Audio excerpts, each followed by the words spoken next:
മറ്റൊരു വാർത്തയിലേക്ക്. ഭോപ്പാൽ വാതക ദുരന്തത്തിന്റെ നടുക്കുന്ന ഓർമ്മകൾക്ക് ഇന്ന് 40 കൊല്ലം തികയുന്നു. വിഷവാതകം ശ്വസിച്ച് ഭോപ്പാലിൽ പൊലിഞ്ഞത് 10,000-ലധികം ജീവനുകളാണ്. ദുരന്തത്തിന്റെ ആഘാതം മനസ്സിലും ശരീരത്തിലും ഏറ്റുവാങ്ങി ഇപ്പോഴും 10,000-ങ്ങൾ ഭോപ്പാലിൽ ദുരിത ജീവിതം നയിക്കുന്നു എന്നറിയുക.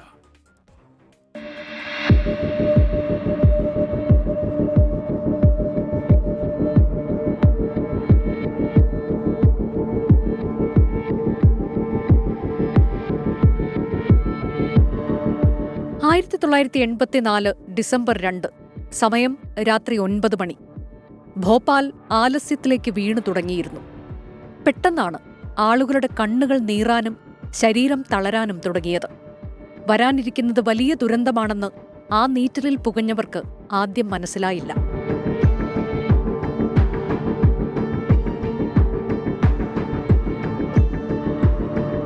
അമേരിക്കൻ കമ്പനിയായ യൂണിയൻ കാർബൈഡ് ഫാക്ടറിയിലെ ഗ്യാസ് ടാങ്കുകളിൽ നിന്ന് വിഷവാതകം ചോർന്നു.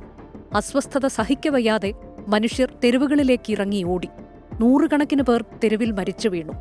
നേരം പുലർന്നപ്പോഴേക്കും ഭോപ്പാൽ ശവപ്പറമ്പായി മാറി. വാതകക്കുഴലുകൾ വൃത്തിയാക്കുന്നതിനിടെ മീഥൈൽ ഐസോസയനേറ്റ് സൂക്ഷിച്ചിരുന്ന സംഭരണിയിൽ വെള്ളം കയറിയതാണ് ദുരന്ത കാരണം.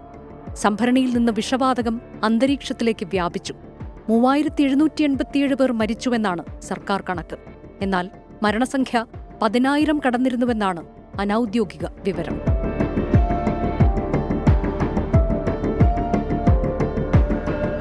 ദുരന്തം നടന്ന് വർഷങ്ങൾ കഴിഞ്ഞിട്ടും ആ നാടിനെ വിധി വെറുതെ വിട്ടിട്ടില്ല. അർബുദം പോലുള്ള വ്യാധികൾ സ്ഥിരമായി. ജനിച്ചു വീഴുന്ന കുഞ്ഞുങ്ങളെ അംഗവൈകല്യങ്ങൾ വേട്ടയാടി. അർഹമായ നഷ്ടപരിഹാരത്തിനായി നിരവധി പേർ ഇന്നും നിയമയുദ്ധം തുടരുന്നു. യൂണിയൻ കാർബൈഡ് കമ്പനി നാമമാത്രമായ നഷ്ടപരിഹാരം നൽകി ഉത്തരവാദിത്വത്തിൽ നിന്ന് തലയൂരി. പിടികിട്ടാപ്പുള്ളിയായി പ്രഖ്യാപിച്ച യൂണിയൻ കാർബൈഡിന്റെ അന്നത്തെ സിഇഒ വാറൻ ആൻഡേഴ്സൺ മരണം വരെ ഇന്ത്യയിൽ കാൽകുത്താതെ രക്ഷപ്പെട്ടു. 40 വർഷത്തിനിപ്പുറവും ഭോപ്പാലിലെ ആ നശിച്ച രാത്രി നടുക്കുന്നൊരോർമ്മയാണ്. Research desk 24.